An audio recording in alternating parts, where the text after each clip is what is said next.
Pains, మోకాళ్ళ నొప్పులు అనేవి నీ పెయిన్స్ ఎందువల్ల వస్తూ ఉంటాయి? ఏంటి మెయిన్ రీజన్స్ ఉన్నాయి దీనికి? ఇది వెరీ కరెక్ట్ క్వశ్చన్. బికాజ్ ఒకసారి మోకాలు నొప్పి స్టార్ట్ అయితే మెయిన్ జనరల్గా పాపులేషన్లో ఇది అరుగుదల స్టార్ట్ అయింది, they will think like that. But first is diagnosis. Diagnosis చాలా ఇంపార్టెంట్ ఉంది. డయాగ్నోసిస్ కోసం we have to talk to the patient history.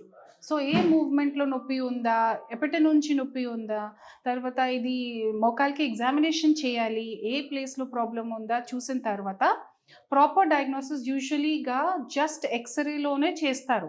But ఇప్పుడు రాయల్ కాలేజ్ ఆఫ్ రేడియాలజిస్ట్కి రికమెండేషన్స్ ప్రకారం అల్ట్రాసౌండ్ స్కాన్ కూడా చాలా ఇంపార్టెంట్ ఉంది.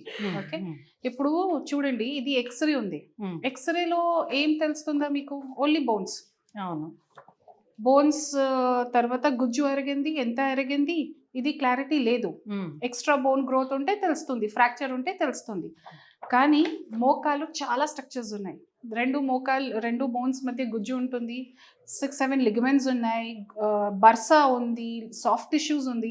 So every structure can be a pain generator. Not only cartilage, not only అరుగుదల వల్ల నొప్పి స్టార్ట్ అవుతుంది ఇది కాదు.